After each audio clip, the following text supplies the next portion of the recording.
Okay, I gotta remember to look here because my phone is tipped sideways. So look here. I should put a sticker there.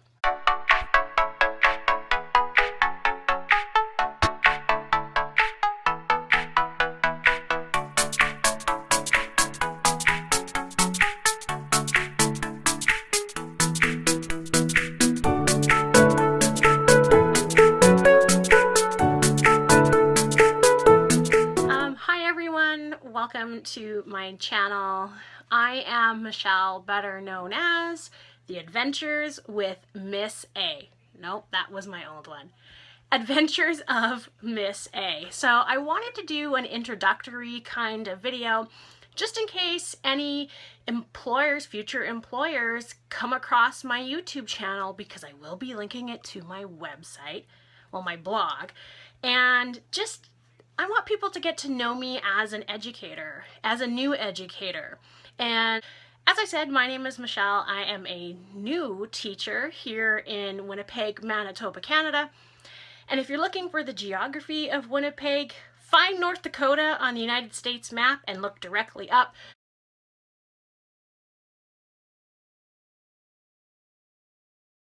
Manitoba sits right above North Dakota, and Winnipeg is about 2.5 hours from Grand Forks.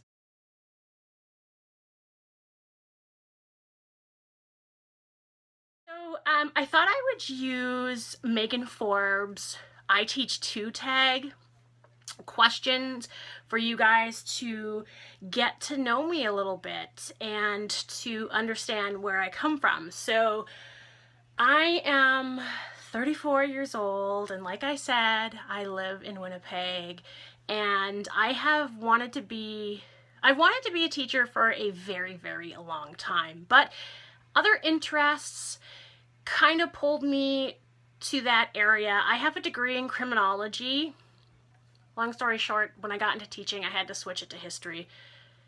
It's a long story, complicated story, but anyways, I wanted to do forensic science, and then when I found out that you couldn't be a civilian forensics investigator, well, you could, but you'd have to be contracted. I decided to take my training in the middle of my forensics training and change it to working with youth at risk. I lived in the north end of Winnipeg from the age of two and a half. So I have seen things, and I have seen things happen to some really good friends of mine, and I have witnessed disparity in education in the north end, and it should not happen just because you might come from a lower economic situation, or because your family is involved with the criminal justice system, or because you come from a different culture. I've seen that all happen, and to some really good friends. And growing up, I said to myself, if I ever become a teacher, that is not going to happen in my classroom. We're all going to be loved and supported and honored, and it doesn't matter where you come from. And I think growing up in the north end, that has really helped me as an educator to understand where kids come from. It also makes me a little tough too. Like, kids can say anything to me, and I'm just like, yeah, and I've had that happen in my last year of student teaching. I was bear-maced. I wasn't bear-maced per se. I was coming out of a meeting, and just as I was coming out of a meeting, some kid walked into the school and bear-maced another student, and I just walked right into the cloud of bear mace. That was not fun. Don't ever get bear-maced. Like, this is where I live and where I grow up, and I carry the north end with me wherever I go because it's made me a really good educator and a really strong person. So I'm not gonna do all of them because not all of them pertain to me, but some of them can. So what do you teach and where? So like I said, I live in Winnipeg. I don't have a classroom yet, the power of yet, but my training is in high school. I wanted to do elementary, but when I finally got accepted into the education program, I didn't have the lit credit required to get in. Of like extensive experience as an educational assistant, or as you call them in the United States, paras, in an in an elementary school setting. And I also have experience in special ed. I worked in a self-contained classroom for a year, and then for about a year and a half total, I worked in integrated support services. My life, my students in the special ed classroom really changed my life and pushed me to go into education, because I was noticing that even though it was the year 2013 when I started working in that classroom, the way the children were learning was very similar to what my classmates who were in those classrooms at that time when I was a student. So it was the same education, 20 years ago that they were presently learning. And I just thought to myself, they deserve so much better. We need to get out of this box and change the way we do education, special ed or regular program. It needs to be changed because we're not in the past anymore. Education has evolved in those 20 years that I was in that school. And so they really, really pushed me to become an educator and stand up for them and make sure that they receive a quality education and that it's not the same as 20 years ago, and that they are honored as a student too, because it's too much inside the box. We need to break that box open and let it go. So that's how I got into teaching. I've always wanted to be a teacher. I had a really great grade 2 teacher who inspired me. To this day, she is my mentor, and I love her to pieces. And I got to work with her, and then just her kindness and always fighting for me, even though I was no longer her student.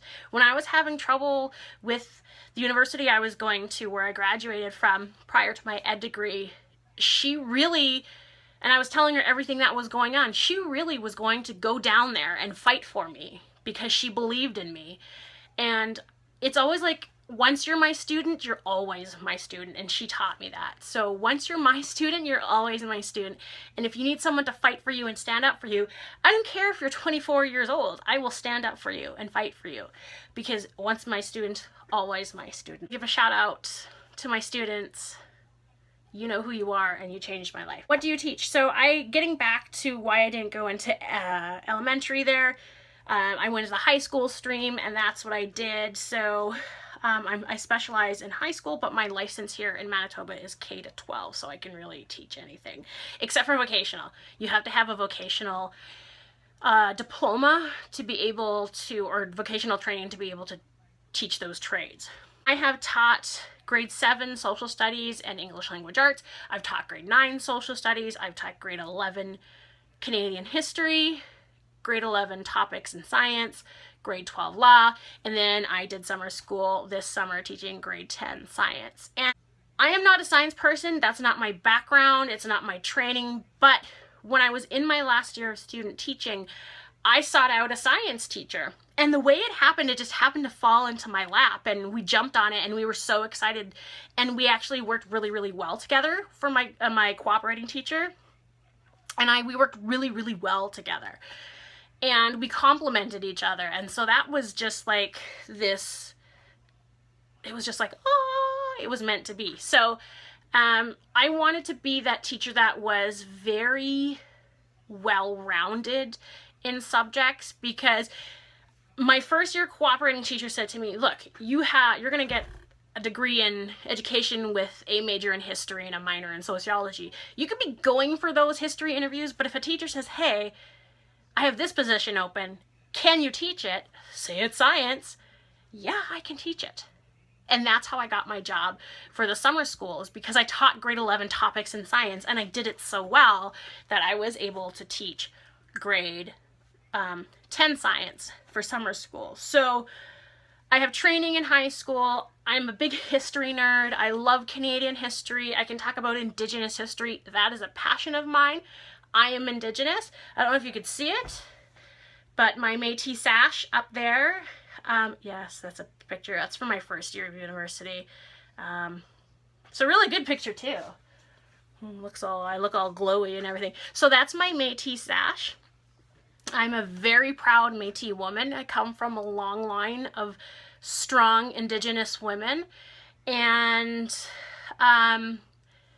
when I turned 30, it was like this light bulb went off in my head. I needed to find out who I was and where I came from.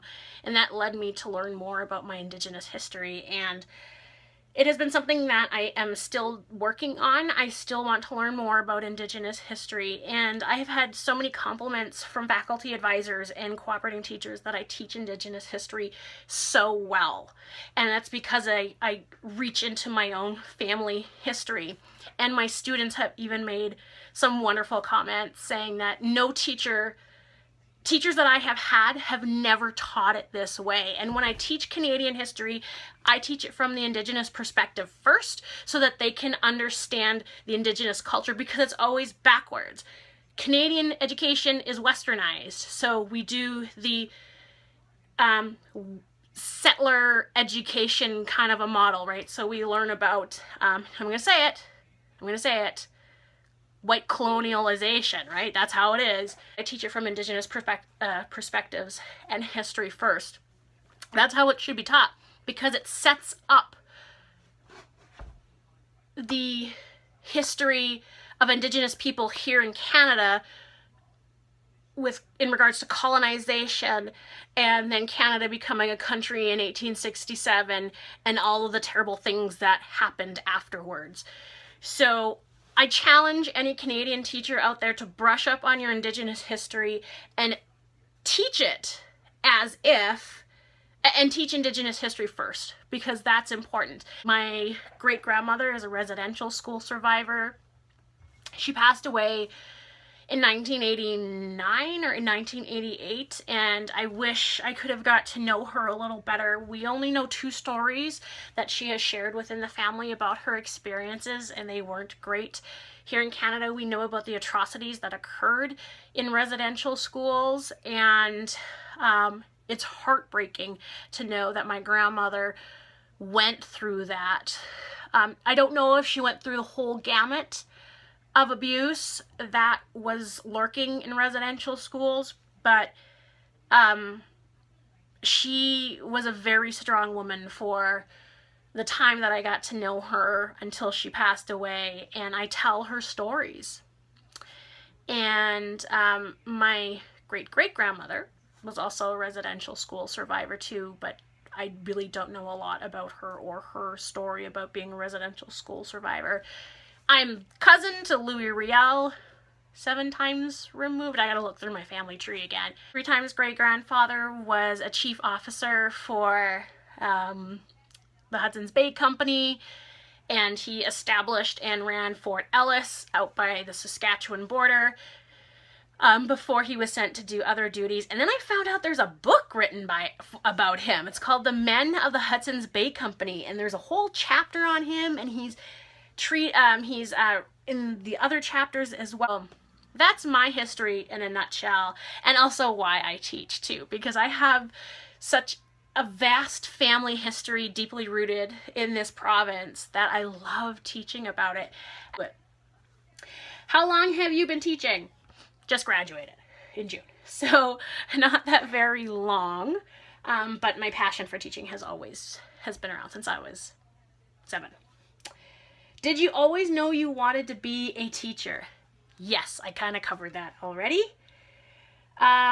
What is one of your favorite books about teaching? I usually don't read teacher books because I don't think other people should be telling you how to teach. Yes, you should get some guidance, but if they're telling you, it's like my mom said about parenting books. There isn't a book out there that's going to help you parent your children. You're going to be thrown into the coals, and you gotta do it. That's how I feel about teaching. You're going to get your training in university. You're going to get your training through student teaching. But once you get out there, you're going to learn how to do it and what works for you, and most importantly, what works for your student. When I was at Ed Camp, there's going to be a video on Ed Camp. One of the teachers, I was at Ed Camp Grand Forks in August, one of the teachers introduced me to this book, Disrupting Thinking, Why How We Read Matters. And she talks about how reading for eons and eons has been read the book, answer the comp questions, and there's only one right answer. But we all know that students are different, and they're not all going to get the same answer, and everyone's answer is going to be different and correct. But according to the comp questions, if that student doesn't get it like that, they're wrong. So I like this book. It's talking about how we've set up students to fail in reading, and how students are now figuring out that they have to read to get tested, and they have to be at these levels. And now classroom books, libraries are set up with bins according to reading level, and that, oh my gosh, if you're not an E, don't go to those bins because you can't read it. Why can't a classroom be like a library? Why can't a classroom library be like a regular public library that you go to, where you have the opportunity to read any book you want? Now as a teacher, I'm like, yeah, I don't want my classroom set up, my books, by levels and telling students, oh, you're not an E, you can't read it. Because I remember going through those other books and sitting there and trying to read it. That's how we learn to read.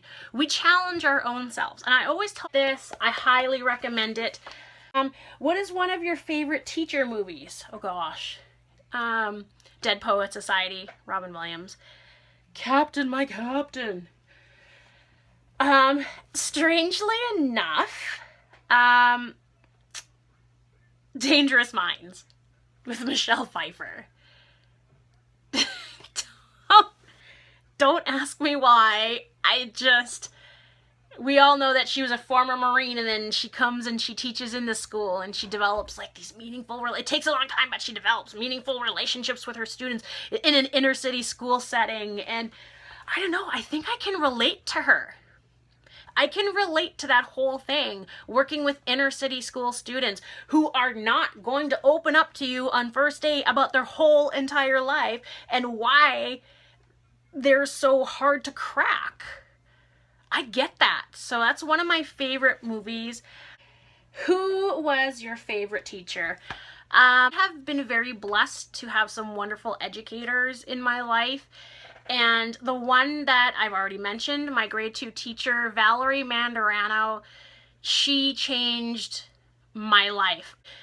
Knew I was bright and smart and needed challenges right from the very beginning, and she tried her best to do that. She also knew that I struggled in math, and she would always say, maybe you're just not ready for this. And, if it takes you a couple of years, then it takes you a couple of years. And she always tells me that. If you don't get it till you're 40, you don't get it till you're 40. Like, some people are just, their brains aren't hardwired like that. My favorite teacher is Valerie Mandarano. But every teacher that I've had, I've had many favorites, to which this day I still talk to and still get advice from. What is one of your best classroom management tips? So I get this question a lot in interviews, and I've had questions saying, so tell me about a time when you've had an out-of-control classroom, even in your student teaching. And I look at the interviewer and I say, I haven't had one. And I kind of look at you like, you've never had an out-of-control class. I've had students mouth off to me, but because they're junior high and high school students, I just get mouthy with them again. And then they kind of look at you, and I said, look, I grew up in the North End. If you're going to give me sass, I'm going to give you sass right back. But I know where to toe the line because I'm an adult. If you're going to give me attitude, I'm going to give you attitude. And none of them have ever come back at me with it. Like, they give me attitude and I give it back, and they're like, oh my God, can a teacher really do that? I don't know what to do. But I come in from day one, and all of my cooperating teachers, they've said this to faculty advisors and on reports. I come in day one, set the tone, and I'm good. I lay everything out on the line. I tell students who I am, why I'm a teacher, and my experiences as a student. And I'm able to connect with them on day one. Some students take a little longer, and some students will push your button. But I'm real with them. I'm honest with them. And they're kind of like, wow, this is refreshing. A teacher that comes in and tell us what it is, and they're not afraid to tell us what it is. And that's my classroom management tip, is if you have older students, be real with them. They're seeking that. Give it to them. Don't be afraid to stop holding their hands. Stop it, stop it, stop it. They're going to be adults, these high school kids. Tell them how you feel. That doesn't happen in the real world. Do you really think your employer is going to let you get away with it? No. They're going to be like, sayonara, see you later, you're done. So my classroom tip is just being real with your students and set the tone on day one. Pick your battles. Pick your battles. And just love your kids. Because some of those kids are going to come into your classroom seeking love because they might not get it at home, or they don't get it enough at home, and they want to make sure your classroom is a safe space. Say hello every morning when they walk. That's what I did. Every morning when they walked in that door, when that bell rang. Good morning. Thank you for being here. Good morning. Good morning. And even when they're in the hallway, say hi. How you doing? Great to see you today. Classroom management tip. Be real with them, but appropriate for the age level. Ask questions. Do a daily question of the day, appropriate to the age level. And say hi every single day. Just say hi every single day. What's the one reason you decided to become a teacher? So I already talked about it, but I wanted to change education. I wanted to break outside that box. My blog is called The Adventures of Miss A, Re-Educating Education. And this is not 1986 when I started school. It's 2017. We now have a plethora of learners. We are not the drill and practice kind of nation anymore, even though some governments, especially in the United States, pressure to do testing all the time. We're not pen and paper. We're not pencil and textbook anymore. We're iPads. We're iPhones.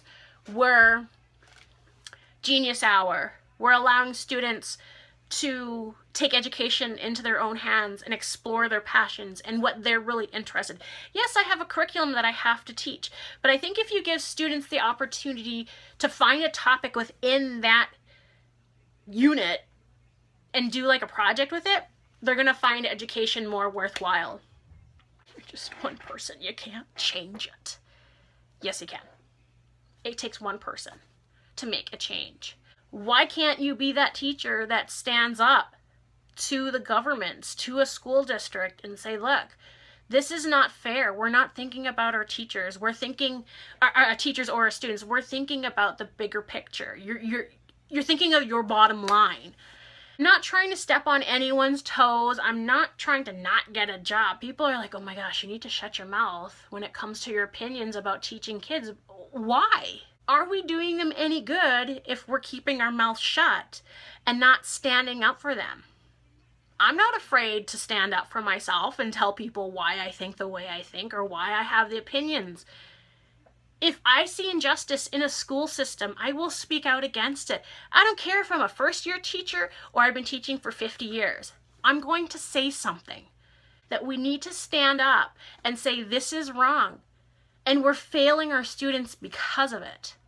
Like I've said, I have seen so many friends who were done poorly by just because they came from a lower economic status, just because they belonged to another cultural group. Being told you're just like the others. You're never going to amount to anything because, you know, your people are drunks and drug addicts and you're dirty And, you know, just that whole lumping them into the same kind of description going centuries back. That's an injustice. And we need to stop that. And that's why I became a teacher. Because I want to show my students that there are teachers out there that fight for you and to make sure you have an equal education as much as the next person. And it doesn't matter where you come from, what your social economic status is, what your culture is.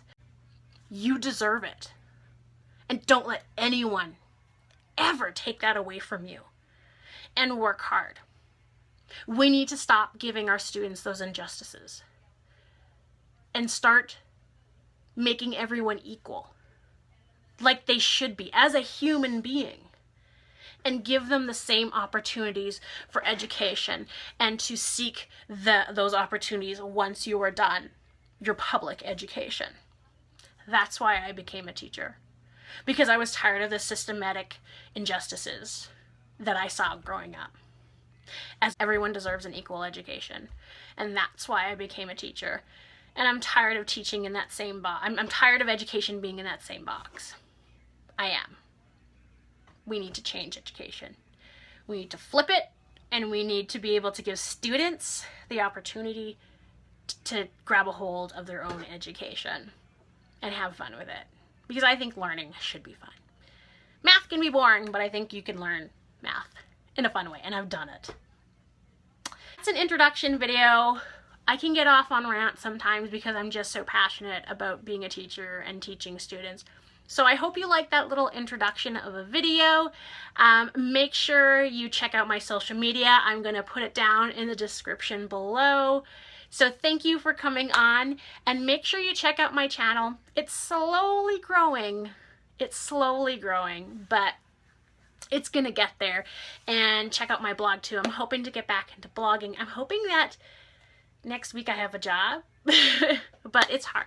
I think I'm going to actually, my next video is going to be about rejection as a first-year teacher trying to break into the education system. So thanks for watching my YouTube channel, my little introduction video about me. Don't forget to subscribe down below, wherever the button may be, and have a lovely, lovely day.